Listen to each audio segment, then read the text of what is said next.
Ross Payne with Roll Playing Public Radio. This is RPPR episode 185, Long-Term Gaming Groups.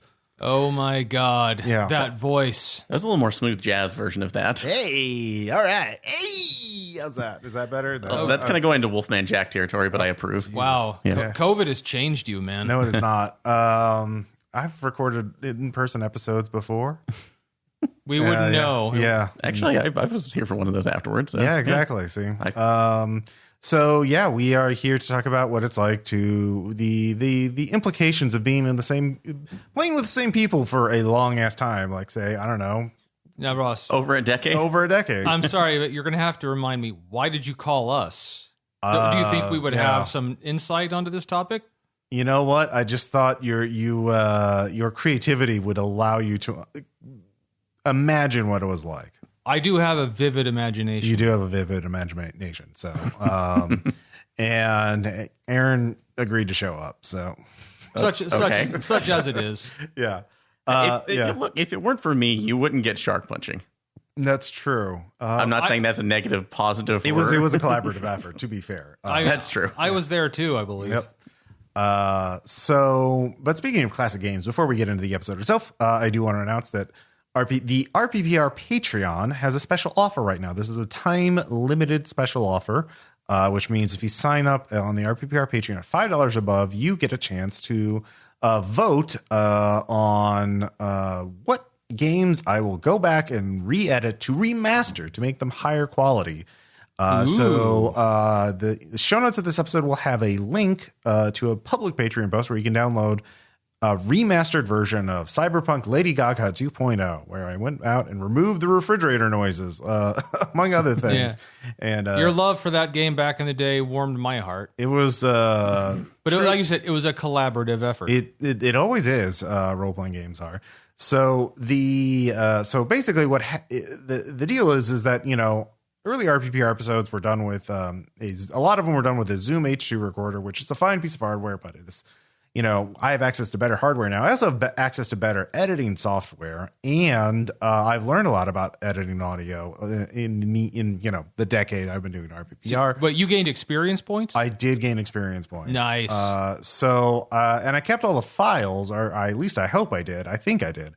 Of the podcast, so I can go back and take these original source files and re-edit them so that they sound better. Ooh, yeah. It's a symphony for your ears. So what I'm going to do with this special offer is I'm going to pick, the patrons will get to pick 6 episodes out of a list of 20, just to narrow it down because we have literal hundreds of episodes.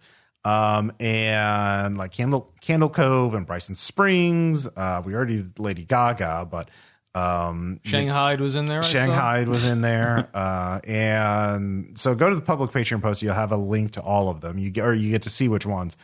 And you'll if you back the $5 level, you'll get early access to them, which means you'll be able to listen to them way before the remastered episodes are released to the public. You'll also get some other special rewards over the that I don't want to spoil it yet, but I'll have future announcements about them. But there'll be a couple other cool little one-time bonus rewards for people. And I'll be doing and there is a special Discord channel for people who back at this level during the special offer that they get to talk about the games. They also get to get access to them. And I have some things in mind. I might even do like some work live streams where I edit an episode. You get to watch me edit it. I talk about what I do. And all that fun stuff. So also you supporting the RPPR Patreon keeps RPPR running. And you help create content. Yes. I do. We just recorded a game of Heart, the City Beneath. Well, a character creation session with the game's creator, Grant Howitt. And we are planning to record a game of it soon. Hopefully by the time, hopefully like in the next day or so. I don't know when that episode will go up, but we are planning to do some other stuff. I have recorded an in-person game recently with these two guys, Jason Renee, Base Raider. So we're going to be doing some more of that this fall. Getting back to that, and of course, I want to do Lancer. I want to do Impossible Landscapes. There's a lot on the menu, but I just thought that I have these files. And I thought, hey, I can go back and make them sound better. And I did an experiment with Lady Gaga. I was like, oh, wow, I can. So yeah, I think I'll keep doing that in the future. So it's a bold strategy, Ross. And if this special offer does well, I'll do more special offers in the future for where people get to pick which campaign I do. So if you want to have No Evil remastered, for example, back this now so that I know that this is something you all want, because it is a bit of work to go back and edit all this stuff. So if you, I want to do the kind of work that you want, you'll benefit from. So this is just a way for me to gauge what you all want. Anyways, so that's the news. And that special offer ends Tuesday, September 6th. So back it by then in order to get early access and all this cool and get to vote on which games get remastered. So take part in our democratic process. Yeah. And show your support. It's only $5. But $5 goes a long way for a lot of content. So yeah, you also get a bunch of extra cool stuff. You get all the $5 and $2 rewards, bonus podcasts. I'm going to be doing after hours for September. We're going to be doing Ninjas and Super Spies, part of a series. And we're going to, of course, have RPPR Illustrated and a bunch of cool stuff. So, but anyways, we should probably talk about the topic of the episode. Let's do it. Yeah. So, long-term gaming groups. Editing Lady Gaga, which was recorded sometime in 2010. So, wow. Literally 11 years ago. Made me think, what is time? What even is it? You can hear Caleb right there at the beginning. There's more hope and more innocence back then. He did stick around for RPPR. He really did. I'm really surprised still. Good job on him for that. The whole thing is being like part of this gaming group for a long time. And I realize not everybody gets to do that, and not everybody has that opportunity. And it is great, it is fun, but I don't want. The first thing is I want to say, like, if you're not in a long-term gaming group, that's fine. That you're not necessarily losing out by having shorter term groups or like changing groups every so often. Like if you have to move a lot, or if you just whatever reason you change groups often, that's fine too. There's benefits to that as well. And we'll talk about that. You got to role play. You got to role play, man. You got to do what you can do. Yeah, I mean the whole point of role playing is to have fun, and the reason why we've been doing this long term game group, not just to be in a long term game group, because it's always been fun, and we've always made time to do it. And the fact we live here. We do live here. Yep. So what else are we gonna do? Yeah, I mean it is living in Springfield. Living in Springfield. Yeah. So, I would say like if you're going to do like before I've been talking enough. Aaron, what overall long-term gaming group? What comes to mind? Obviously you all is that, because realistically, when it comes down to it, everybody in this room so far, it really contributed to my first long-term gaming group of anything. Starting out in high school, I had like a couple of little things, but every once in a while it really coalesced after I met Tom and you all and everybody else. And back in the Steak and Shake days. So that was a large bit of it. But mainly what I'm seeing from it is the ability to have a group that is consistent with the stories that they're wanting to tell, and also consistent with being able to, for lack of a better term, act off of each other. So, and to be able to really integrate into that collaborative storytelling, because experiences before I've, coming into the RPPR fold really is a lot of other people who they wanted their particular character first and foremost. So, and that had to be like their hero moment of going forward. And coming into RPPR, that is where I really felt the collaborative stance of everything, and going like, oh wow, we're all kind of here for the story. So and what we're doing. So that collaborative stance is the biggest thing that comes to mind for especially the long-term groups. Tom. But I don't want to just say same, but yeah, I think there's just something about doing a collaborative group effort with people intimately well. Mm-hmm.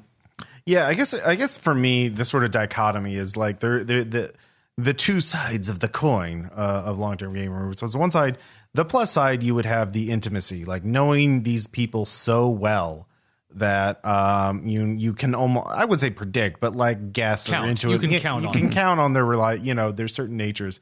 But on the other hand, the flip side of that coin is staleness. Like if you have the same people and you run, especially if you run the same game too, if you don't change any of the other variables, you're just doing the same thing over and over again. Or not just the same game, like the same campaign for like a decade. Yeah. Wow. I mean, with RPPR, we did change games quite a bit, which would change things over time. And you can see I don't want to say like character arcs, but there has been subtle changes over the years between all of us. Absolutely, yes. yeah. What, so- people change? People do change. Wow.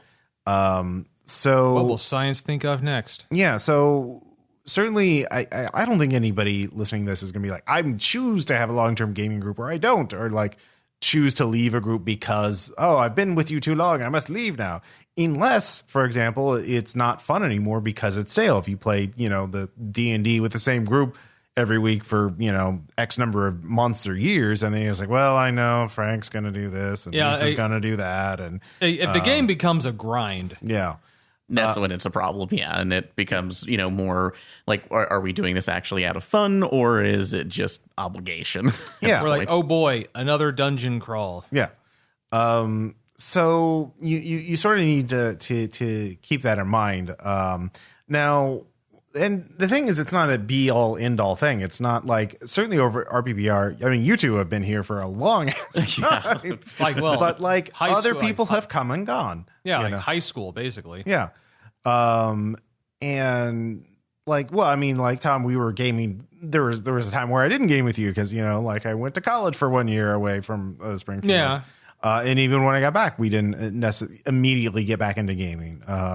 So yeah, it kind of changes over time because of life and shit. A lot of people don't have control over. So I think the main thing, maybe you should do an inventory of the people you game with and think about how long you've been gaming with them, and think about how it's changed over time. And has it gotten better? I hope it's gotten better. And if it has gotten better, why has it not gotten better? I guess would be the thing to think about, especially if you're not feeling really satisfied with gaming right now. Yeah. Yeah. Because just to give an example, talking about RPPR stuff, because when I really first came in, it was a lot of Cthulhu. So that we really kind of, we definitely don't do that anymore. Or stepped into Nope, not at all. So it's just do the wind right now. Don't mind that Delta Quarian Kickstarter that's going on right now. Yep, which I'm in one of the stretch goals. I know. And definitely don't get attached to your characters. Yep. But no, it was, the variety that came out and stuff that I probably wouldn't even have considered as a player going forward, because again, starting out as I did, it was basically D&D clones of one form or another. And I've never been really that inured by the fantasy role playing, with the exception of a couple games. But when we came in going like, oh, this is the horror, hey, we found this one Powered by the Apocalypse game where you basically play video game characters. Here's your Wreck-It Ralph sign. Like, oh, this is cool.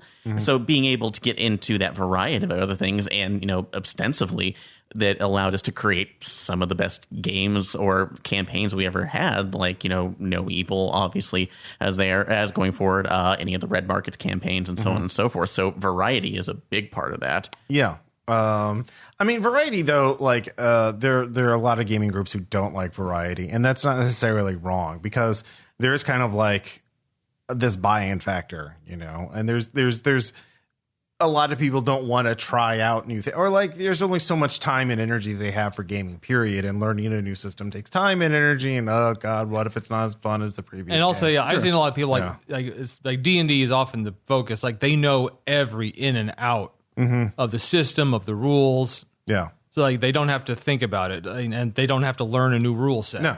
Yeah.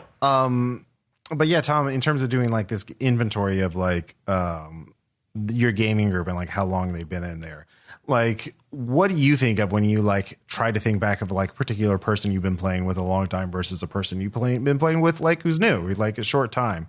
Like has that something occurred to you? Have you ever tried to do something like that? Did, for sure. Like often when I'll do pickup games, especially like a Gen Con or something. Okay, yeah. And GM, like after the game's over, the GM like asks for feedback. I have noticed like I always tend to defer on the side of just be polite. And I don't mean that. I don't mean like. And if I knew someone, I'd be rude as shit. But it's more like I don't know if I can give an honest critique to someone I don't know. Whereas with someone like you, who I first started gaming with since like sophomore year of high school, that if you run a game and you ask for my critique, I'm not like, I'm going to tell you exactly what I think because that's because you kind of know how I think. Yeah.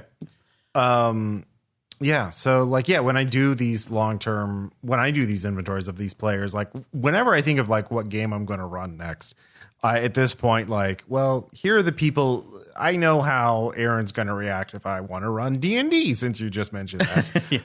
If I want to run like a dungeon crawling fantasy game, I know Aaron's not going to be super invested in it. Unless, of course, it's Dungeon Crawl Classic, then I can just run. Right. But yeah, like if it's a one-shot peasant funnel, I know Aaron would be interested in that. So like I know him very well. But like when I'm doing this inventory, it's also thinking about not just like what games you like, but also thinking about like how they interact with others. Because one thing I think is, you have this one group and you know it works well, so you don't want to like fuck that up, right? Because like it's fun, it works. Oh god, we put all this time into buying books and scheduling, so we all showed up, and thank God we're here. Now it's been fun, great. I don't want to tamper with this ever. And the problem, of course, then you start you maybe get more intimate with each other, you know each other better, but it starts getting to be stale after a certain period of time. Absolutely. Yeah. So you do need, I think, there like incremental change to some degree, at least, to keep it at least novel or interesting. And if your group doesn't want to change the system because like, oh god, that's the one game you can all agree on. It's like trying to pick a restaurant, like I just had a little PTSD with that question. So what I would do then is think about other ways I can vary it aside from changing the system. Maybe even if it's a system, okay, well, you only want to play Cthulhu or D&D or whatever. Well, let's do an unusual type of game for that system. There's nothing saying you can't run a murder mystery in D&D or a dungeon crawl and Call of Cthulhu, for example. Or another thing is incremental changes to the group.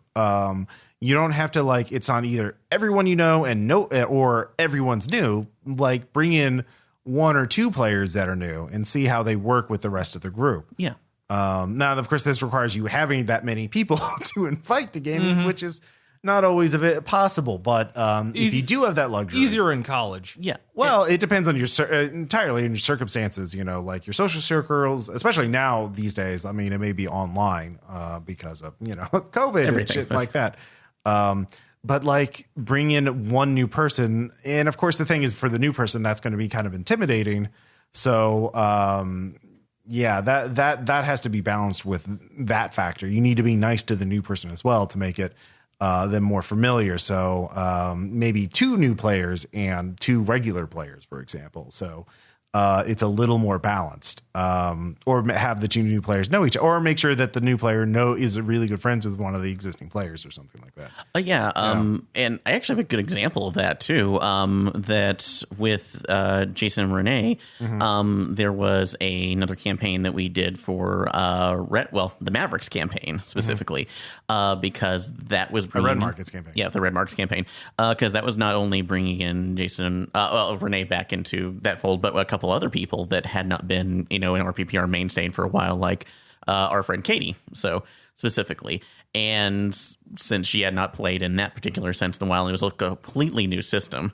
So having Jason, Renee, and myself in there to kind of act as the balance, in addition to our also friend, another one of our friends, Sierra, they were allowed basically to have us as reference material and comfort in that area, so we could bring them in and let them enjoy the game versus just dominating with our knowledge. One of the reasons why when I was playing in that game I decided, hey, I'm just going to be the guy with the power lower suit in the back, and I will bring in knowledge when I need to, but otherwise this is your show. And it nearly got me killed because of my decisions as usual, but that's my problem. But we know that's something you're going to do, and we expect that sometimes. there are advantages though for new groups, in which case you get to try new things, and because there are no standards yet, you can kind of establish things. Like the problem, I guess, another problem with the old groups is shall we say, certain habits form or certain customs. Like this is the way we do things, and then like things, that's it. There's no discussion. We just do it this way. So I think exposing yourself to different playing groups is, if you get the opportunity to, is very helpful. Keeps you on your toes. Absolutely, yeah. I know, because I'm fortunate enough that I do this is kind of my job. I get to play with a lot of different groups, including like other podcasting groups. And like earlier this year, I did a guest on a different podcast where they did like improv warm up exercises before we actually started playing. I was like, oh, that's neat. That's fun. So of course, I didn't incorporate it into our regular playing group because I was like, But it's not our thing, but it's still a learning experience of nothing else. Yeah. So the main thing, I guess the main takeaway overall is, again, don't get sort of, this is the way we do things and that's it. And like we play and we never change. But I mean, there are some great advantages to long-term gaming groups. I mean, we mentioned the sort of the intimacy, and it's something I've noticed before, that often like you're way more quick to judge someone you've just met. Oh yeah, because I've noticed like there's been a few times where like I jump into a game and someone is like rude while they're playing. Mm-hmm. And like by the end, I'm thinking like, oh God, this guy's an asshole. Mm-hmm. But if someone is doing that, mm-hmm. and I know they're not normally like this, the first thing I think is, what's wrong? Oh, okay, yeah, that's true. You're more, you understand if it's very uncharacteristic of them. Yeah. Mm-hmm. I mean, for me, a lot of it is also, there have been times like, Tom, you have surprised me with your role playing. I mean, and that happened. And that's, I think, one of the great parts. Like, I remember all the way back when we played Invasive Procedures. Oh, and you played this young woman, or I think she was a teenager, who's a patient at this hospital, and you mm-hmm. played her as a very vulnerable, sensitive character, and that was very uncharacteristic of you, and I was very pleasantly surprised. What are you saying, Ross? That I have a particular kind of character I play a lot? You damn well know you do, and don't you dare feign ignorance about this. I take enjoyment at your reactions, mm-hmm. but yes, no, even I can't play the things I love all the time. Yeah, because it would, to me, that would get stale. Yeah, exactly. Yeah, I think But being with an old group, I think I'm a little more inclined to try new things. Okay, that's a good point. If you're with a whole different group, you might as well try something new. Or if you, I think like with a new group, you kind of feel like I got to impress them. Mm-hmm. I have to let them know that you're having to maintain a certain level of expectations. So I'm going to try to bring my A game, and like mm-hmm. with me. And my A game is going to be playing the characters I usually play. Mm-hmm. But if it's someone like where I don't care what they think about me, mm-hmm. or more so like like they know me well enough. Like, all right, I'm going to try something different. If it doesn't work, it doesn't work. Mm-hmm. But it's kind of a fear. Like I don't want to try something I'm not familiar with a brand new group who's never met me. Okay. Interesting. Though, kind of in the same realm, though, I feel that, that one of the other benefits of a long-term group is the ability to challenge each other towards more stronger storytelling because of the inherent trust that you might have in there. Because, it's great that we live in a time right now where, depending on what you're playing and the content of that, you can have things like X cards and whatnot. Mm-hmm. So we can have that discussion. But if you know that group already and you feel comfortable enough to maybe explore this just as that part of that collaborative storytelling, mm-hmm. That really works out. Like, honestly, the aspects of No Evil are one where Cyrock is slowly losing his mind in a couple of cases, because mm-hmm. I know for most intents and purposes, he comes off as a comedy relief character. Sure. But there were a couple of moments, too, where I sat there going, oh, he's really going to lose his mind. And I have not felt comfortable, might not have felt comfortable doing that in a one-shot group where they look at it and go like, what are you doing? Mm-hmm. Why are you making this so serious, or, this dramatic turn? Whereas everybody else at the table went like, oh. I'll say, we actually, we noticed when you were doing stuff like that, and then I think there was a kind of it was an unspoken idea, like, okay, Aaron's doing something here. Let's get on board with this. Yeah. Actually, that's a really good point. You have to have a certain level of trust in order to try more complex, more difficult topics. I know trying to like God's Teeth, for example, or actually a lot of Red Markets games would be hard to do with a group of total strangers at the table. Especially even the beginning of God's Teeth, for example, would be pretty hard to do. The Hello Kitty folder and all that. Oh yeah, no, just really potentially really content warning subject for the most part.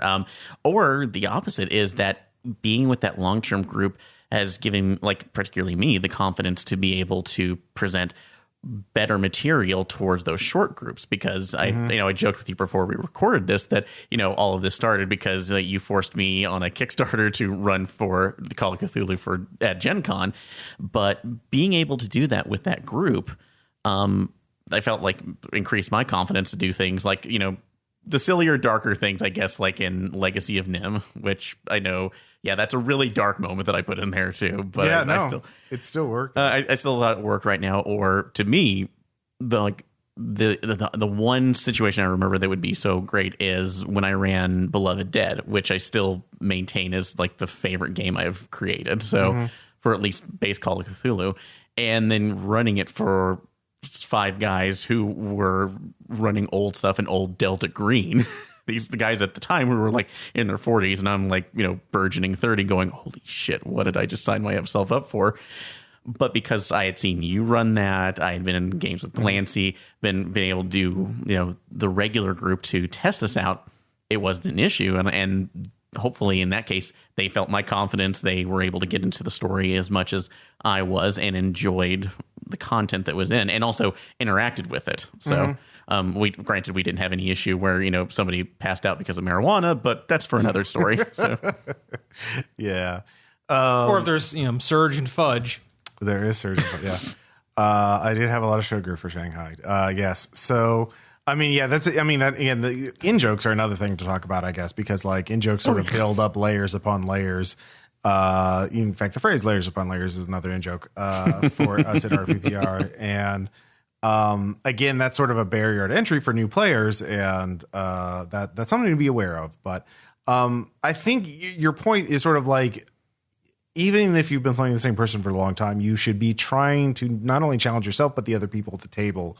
Not like every single game has to be, a cinematic performance equal to a professional actor and all this other shit. Good, because does not happen. No, exactly. But being encouraging to get involved, though. Get involved. And not to be afraid of, making those general mistakes or looking foolish in there, because if, the rest of us, we know each other well enough where, we know where not to cross the boundary, or to do something that would make it unenjoyable for everyone else. But in the same time too, that's like when we pull things like during Nagali C2, Jason basically kind of running roughshod with Dweenar and saying like, well, we're going to turn this into a buddy movie. I'm throwing it out the window too. I was like, that's fun. Because it really actually increased his storyline. And also, like, and with old groups, you also know where the boundary is. Exactly. Yes. I mean, I think you see it's a lot easier to try to push it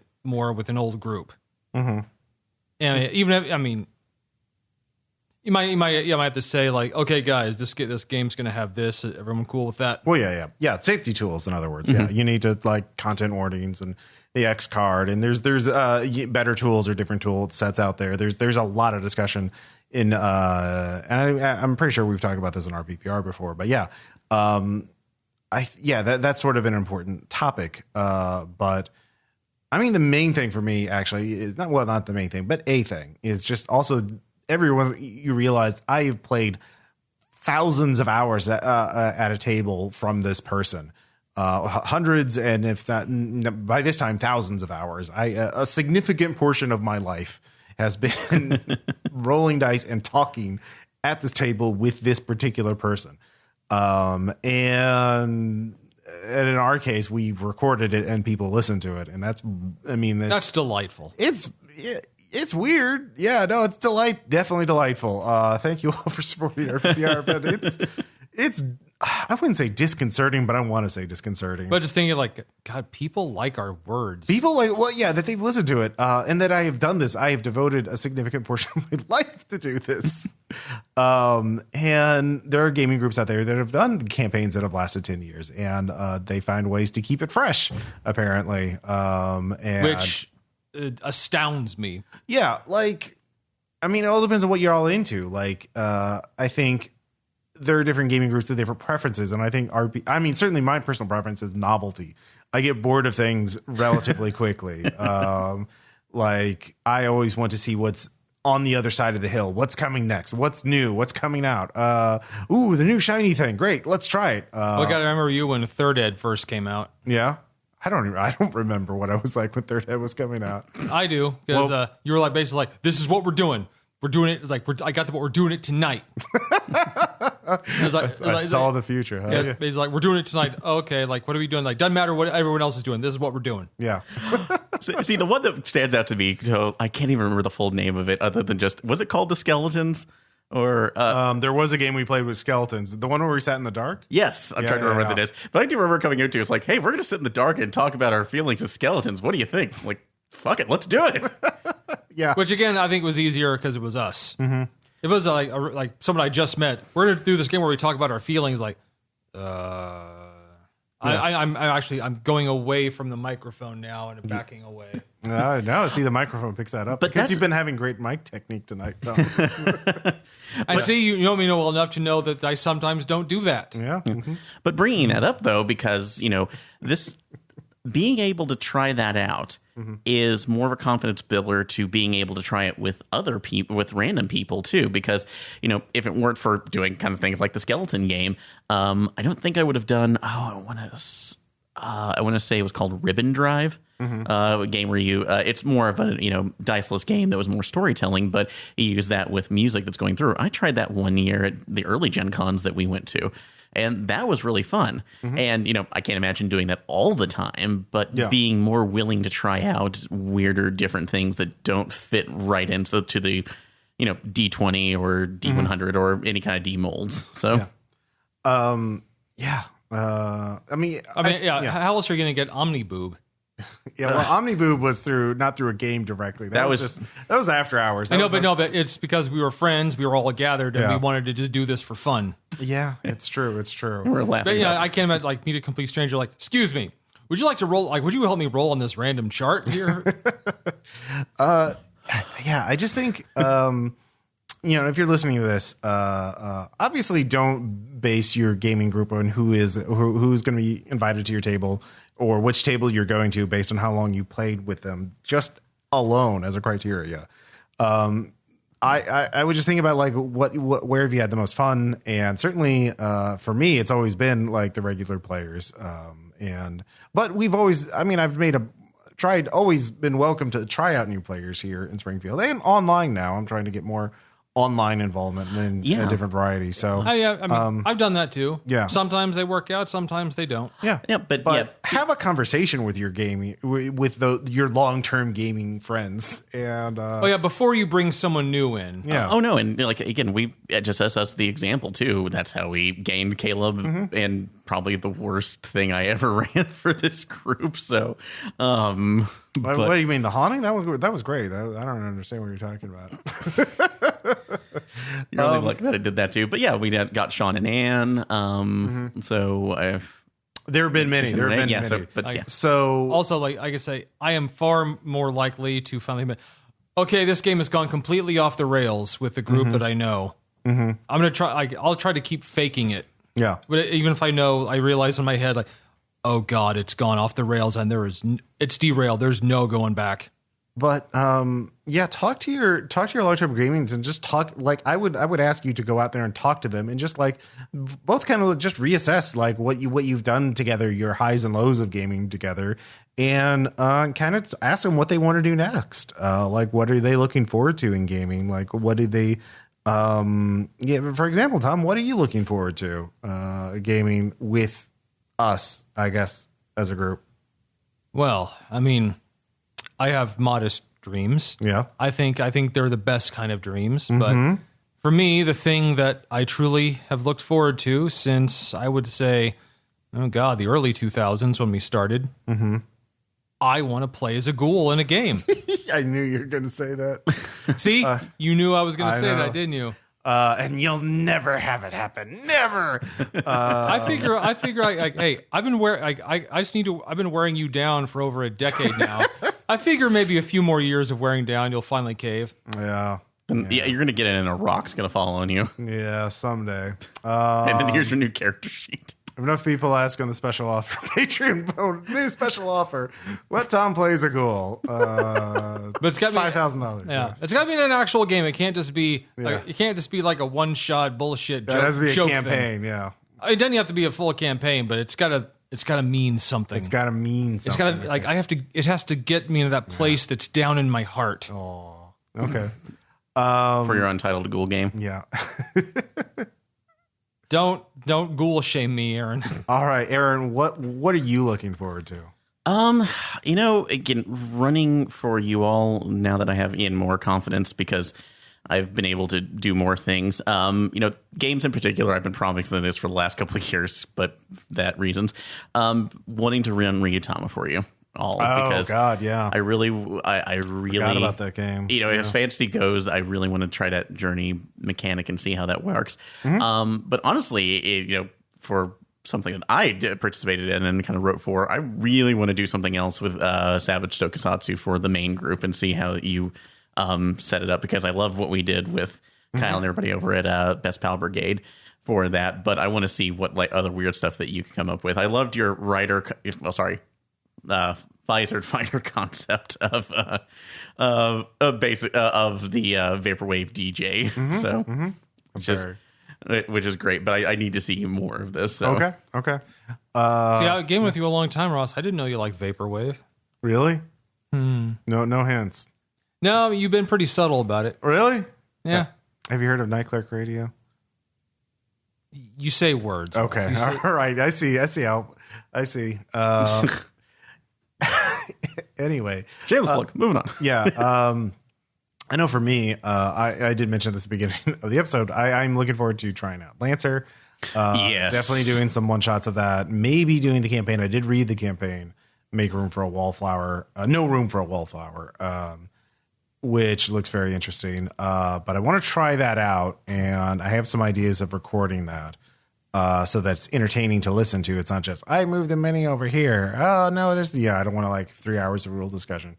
oh, no. Yeah. So, Impossible Landscapes is there and it's out and I have a copy and I definitely want to run it, but I don't know who I'm going to ask for that. And I don't know when I want to run that because I want to fully read the campaign before I commit to it. And I haven't finished it yet. And, now, Heart, the City Beneath, it actually is making me very intrigued. I might actually run it myself now that I've gotten a taste of it.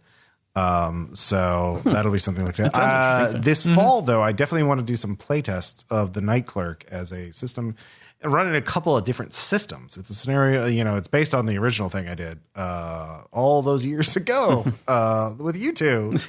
Back in the before time. Back in the before, the pre-time. But I kind of want to run a couple different systems and try that out. So those are the things I'm looking forward to next in terms of gaming. But also I want to do more games where characters have whole arcs, like personal arcs, because I really found that really interesting. Oh, yeah. Like in Nagali C2. Yeah. For example. Or we got back in Heroes of New Arcadia. Yeah.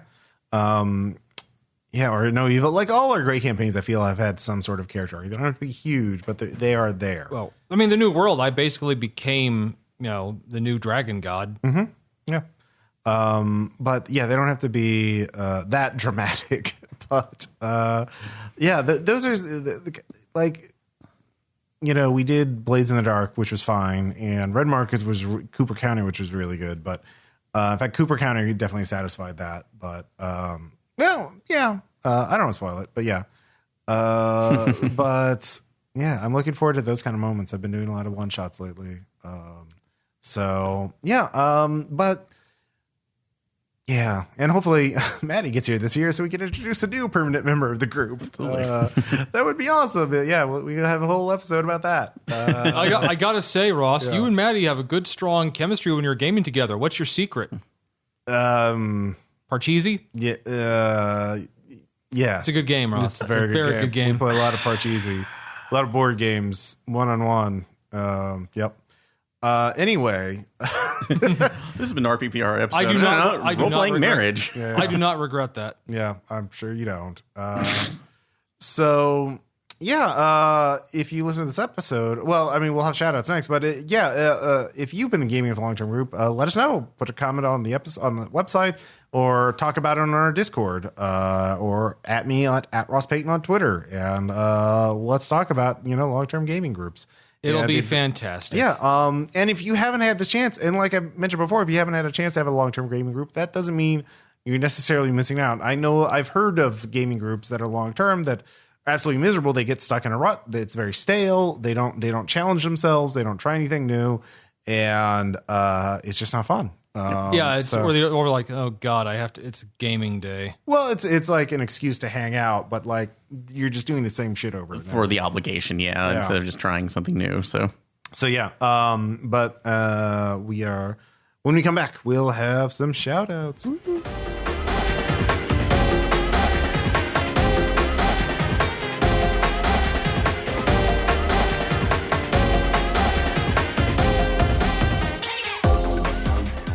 And we're back. Whoa, I'm Cool Rat. No, I'm not. Hey, we are back with shout outs. So I will give the first shout out because it's my show. I'll say that's going to be the way it is. Yeah. So I wanted to give a shout out to the movie The Empty Man, which was released last year and obviously bombed because nobody heard about it. They didn't do any marketing. It was also a movie last year. It was a movie last year, and it was disappeared. It is a horror movie based on a comic book written by Cullen Bunn, a noted comic book writer. I enjoy his work. He's done quite a bit of cool stuff. Anyways, The Empty Man is very Unknown Army / Delta Green. Basically, this dude is his ex-wife, I think, asked him to look for her daughter. Teenage daughter, has gone missing, and this dude is like works at a security company, and so he's kind of like a detective. And so he tries to find her, and he finds out there's this weird cult, there's weird things, and urban legends about the Empty Man. And it's very spooky. Oh shit! I did watch that movie. Yeah, with the bridge and Yeah. blowing on a bottle. Okay. Well, Yeah, I said last year there wasn't a lot to do. yeah, that's true. I finally got around. A lot of people have been recommending it in horror circles, saying it's really good, like a cult classic kind of good. And I would say it is very. A lot of people are gonna say, "Oh, this is Delta Green," but you know what? To me, it reads more Unknown Armies. So, think about that. Weirder aspects probably than just. I don't want to average spoil horror, too but- much about it because it's better if you go in blind. Okay, sounds interesting. So Yeah, it's if you like a spoopy, it is a bit longer. It's over 2 hours, but yeah, I thought it was worth it. It's also set in St. Louis. Mother of God. Yeah. Not that it has, it could be set anywhere. It doesn't really matter. It did kind of bring me up something because I was looking at something on Twitter the other day when they talked about like horror movies that were set in specific states, and like Missouri, they only brought up like 2 specifically. I think one of those was They only mentioned like 1 or 2 for all the states. I think I saw the same thing. Oh, did you? Yeah, I saw like Missouri. It's like It Follows. I'm like, I didn't realize that was in Missouri. So. No, it was not. It was the home invasion one. Oh, okay. What is it called? The one where they're wearing bunny masks and shit. You're Next. You're Next. Oh, okay, yeah. I Sorry. think it was You're Next. Maybe It Follows too. I thought it was You're Next because You're Next was actually shot in Missouri. Oh, okay. I know some people who worked on it. Anyways, Aaron. Speaking on the movie side of it, I'm going to actually give a shout out to the movie the first in theater movie that we got to And see. the only in theater movie of 2020 I'm probably going to see. Thanks, Delta. Yeah. But yeah, no, it's The Green Knight. So, which I didn't know if that was supposed to come out last year or if this It was. Yeah. I remember seeing trailers for it like in 2019. Yeah, so I had forgotten if it'd been there because, again, lost year. But I was interested because I was familiar with the romantic poem of the Sir Gawain and the Green Knight. I really wanted to see how weird it went because honestly, I haven't seen anything from A24 that I have not liked. Granted, I've seen a lot of their movies that I will never watch again. So no, and that's in the good sense right now. Like Hereditary, I'm never watching that movie again. It's a good movie. Why? It's about family. Yes. It's heartwarming, Aaron. And if you want to call it that, too. If the Fast and Furious taught me anything, is family's important. It is right now, but I guess we worship Paimon in this family. But if you're not here, you're family. Yeah. But no, yeah, it was honestly excellent. I really loved the pacing of it. So because it really dipped into just the weirdness of any of those storytellings and a lot of the weirder elements that you could actually go. And I don't want to spoil anything for those of you who are not familiar with the poem. But I will say this: I watched people's faces at the ending because I wanted to see what they were doing, and they did not disappoint. So, yeah. But no, great cinematography, really good pacing, top shelf acting from everybody. So if this is the Arthurian, it's like legend that you need to watch this year. Do it. So it's the first Arthurian movie I think I've ever seen that does not have fight scenes in it. Yeah, you're not wrong. So it's really fucking good. It's really fucking weird. It's a movie that it's worth to read up on after you watch it, to read like some really good film there's some good film essays about it, comparing it to the actual poem and shit like that. So like it's a movie worth studying if you're into that kind of thing. So and especially other adaptations too, because silly me, I was not aware that there were other like film adaptations of it continuously. So there's one with Sean Connery. Yep, I was not aware of that one. Yep. So The Gun is good. The Gun is a different movie. I know, but I figured I'd just say that. You just say that. Okay. I got a shout out. I got a couple. Okay. What's your first one? First one is if there's one thing that got me through COVID, it was Steam. And I have a couple games on there. First one is Patron. It's I think it's newish. At least as far as I know. I could be totally wrong, but it's a game. There's a game a couple years ago called Banished that I like, which is essentially building a medieval town, and this is like an updated version of it. And I just started playing it. It's one of those games where I like Banished. I'll give it a try and play it. And then I noticed, I started at like 7. I looked over and noticed it was midnight. Like, oh, it's one of those games like I had no idea of time passing. So it's like, all right, well, that's a pretty good indication this game's got something going for it. Yeah. Cool. It's also kind of like one thing I like. It's like Minecraft, where if you successfully are able to have a bakery that produces like bread, you're like, wow, I've accomplished a lot here. There's a lot you have to do to get to that point. Get that bread. Got to get that bread. My sounds very cool if you're into city builders. Which lately I've been more into games where you shoot and murder people for some reason, but that's on me. What? That's me. That's not necessarily a healthy coping mechanism. Chicken suits. So the next shout out is a movie. I mentioned Impossible Landscapes earlier.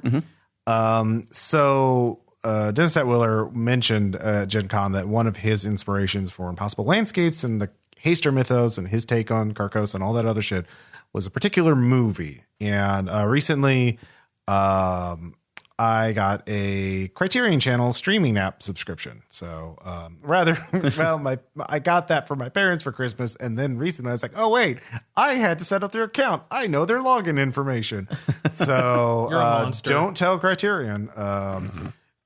Criterion's a big fan of our show. Yeah. I don't know. My parents remember that they have a Criterion Channel subscription. Anyways, they have the movie that Dennis mentioned, Faust, directed by Jan Svankmajer, a Czechoslovakian stop motion animator. His work is legendary. He has an Alice in Wonderland adaptation.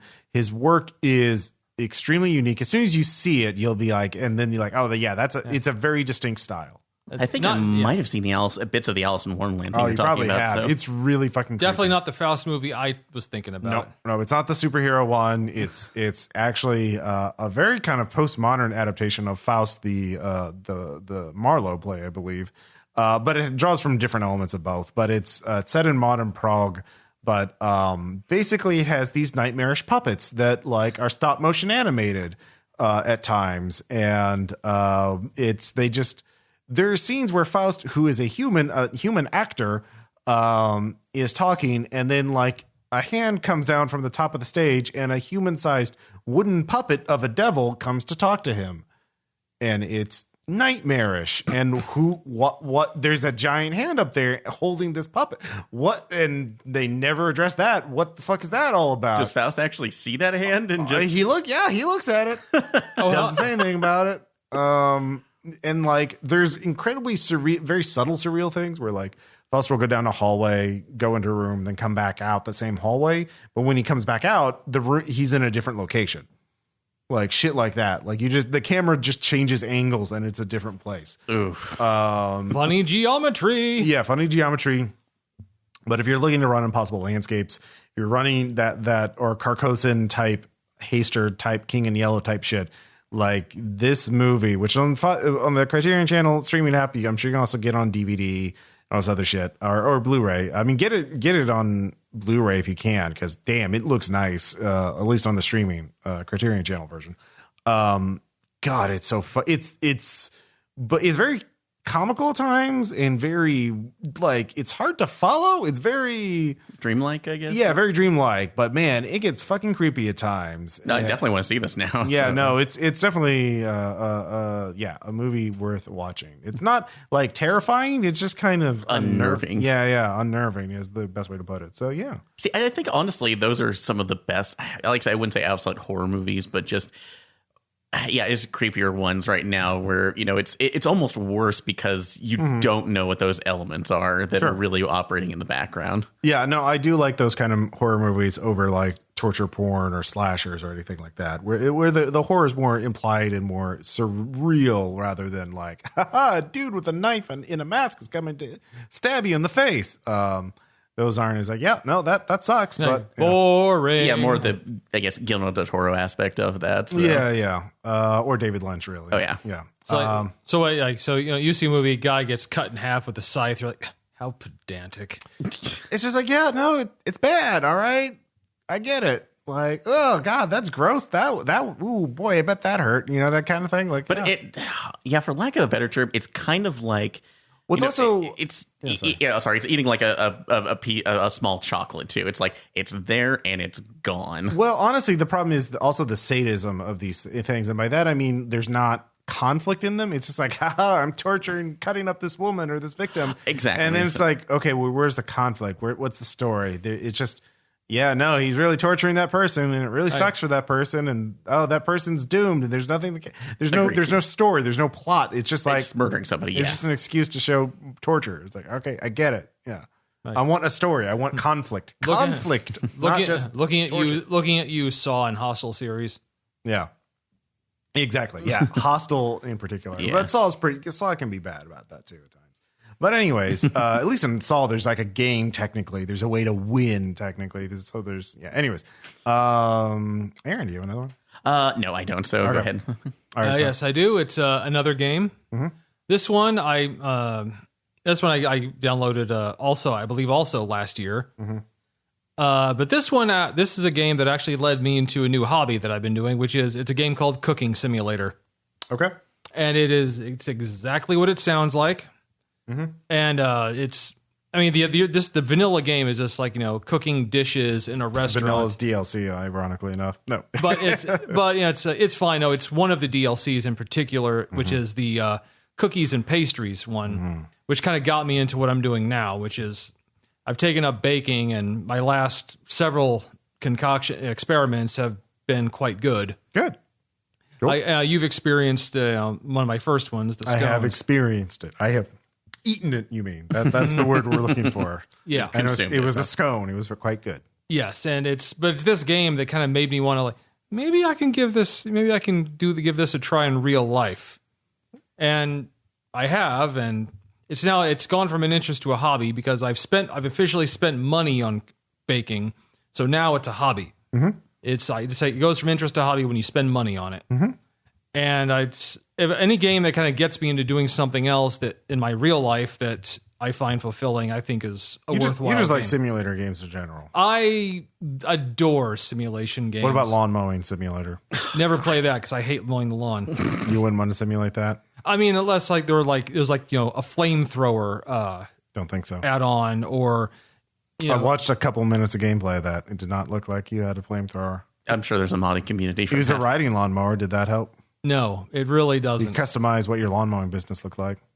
No, You can adjust the I don't know why I'm blade trying height. to pitch you this game. I don't give a shit. and I'm not even saying that. I'm not even saying that I don't enjoy like mundane games to do stuff like that. Mm-hmm. I mean, this isn't a shout out, but I have a game called House Flipper, where you go into a house and do work and get paid for it, cleaning it up. And one of the expansions is gardening, and one of them is mowing the lawn. And I enjoy that, but I would never. I know what game you're talking about. Okay. It's called lawn mowing simulator. And absolutely not. Okay. I was not kidding. But yeah, but this is a game that it's a simulation game that actually kind of got me to take up a real hobby. Okay. I do want to mention, I have a couple more. So I'll mention these real quick. Godzilla Singular Point, new Netflix series came out last month. I watched it all in like the first week. I like kaiju and Godzilla. Who doesn't though? Some people. Terrible. Those people are wrong. Yeah. We pity them. It's a really interesting take on Godzilla. It's a really weird sci-fi story. It's very fun. Yeah. It's weird and interesting, like the side analysis from all the characters about the not to really spoil There anything. is a lot of technobabble. Yeah, it and is. There's only going to get more. I know you're 3 episodes in? Yeah. Oh God. And I kind of have a secret love of technobabble just because it can sound fun, but this kind of goes a little over the top on there. But Oh yeah. To me, you have no idea. to me, it balances out because in the very first episode, we got baby Jet Jaguar. There's going to be a lot of Jet Jaguar. You had me at Jet Jaguar. Going to be a lot of technobabble, a lot of Jet Jaguar. Yeah. So it's good. It's fine. So. Yeah. It's got really cool animation. It has a blend of cell animation and CGI animation. Which mixes very well for that. Yeah, type it's of like show. I forgot the name of the two studios, but like they're like the best CGI studio and like one of the best cell animation studios in Japan are working on it. Anyways, it's on Netflix, so check it out. Let's see here. What else? Caveat, a horror movie on Shudder. It's Irish, or it was shot in Ireland. It's not really a horror movie, maybe a thriller. I don't know. It's got a really odd premise where this dude is asked to be a caretaker of this woman who's got like some crippling fear of strangers. So he wears this harness with a chain on it so he cannot enter, and the chain is only so long so he cannot physically enter the room. But there's weird mysteries going on in this house. It's a really things are afoot. Yeah, things are afoot.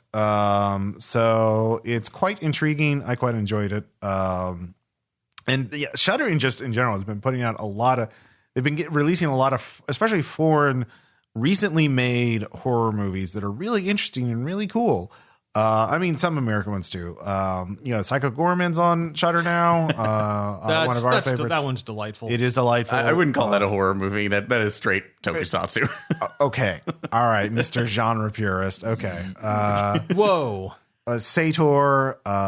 There's a Russian movie called Super Deep. There's just a ton of cool stuff on Shudder. You should check it. Also, like Channel Zero season 2. Channel Zero, which is a sci-fi series, but now it's on Shudder. Season 2 is No End House, which is very architectural horror. I've watched half of it now, and I'm going to finish the rest of it. Caleb put me onto it. I remember when it came out, I was like, oh, I should watch it, and then I never did. Yeah, it kind of fell off after the first season. I did watch the first season, Candle Cove, but each season has a different plot. So No End House is very architectural horror. It's very spooky. Nice. It's very scary suburbia. So yeah, something to check out. But that's all we have for shout outs. So anyways, don't forget, back the RPPR Patreon at $5. by September 6th, and you'll get access to remastered actual plays. You'll partake in democracy. You'll partake in democracy. You get to vote on which games get turned into actual plays next. Some extra cool stuff to be disclosed later. And of course, my eternal gratitude. Thank you so much for supporting RPPR. As Captain Planet would say, the power is yours. Power is yours. Aaron, do you have anything you want to plug? As always, you can reach me at Aaron Carsten if you want to bug me on Twitter. I'm also running Railery podcast streaming Wednesday nights usually. We are finishing up the Wildermyth run, second chapter, with the RPPR cast members randomly put into their characters. So if you want to check that out, feel free to do so. Mm-hmm. Tom, anything? No, I'm just awesome. I'm just awesome. You are. I don't rule out some things in the future that might happen. All right. But for now, Vague. I've kind of been in my own world for a bit. Okay. All right. Cooking. I've been baking and cooking. So yeah, baking and cooking. That's Tom's update to all of you. You are welcome. I'm glad you're interested in the things I do. I am. We all are. But anyways, I am on the RPPR Patreon Discord every day. I'm posting links, talking with people, all that good stuff. We do weekly live streams every Sunday night at 6 p.m. Central, where I share weird videos. We chat. Tom and Aaron often show up to hang out, and it's very fun. As rare, I'm not there. It is rare. And we bet on punishment beers for outcomes of a more than 30-year-old kids game. Just a very, very totally reasonable and normal thing to make a gentleman's wager on. Also, we can agree the silver snakes are superior. Yes, silver snakes are superior. Green monkeys all the way. Okay. We'll talk to y'all later. Bye. Bye.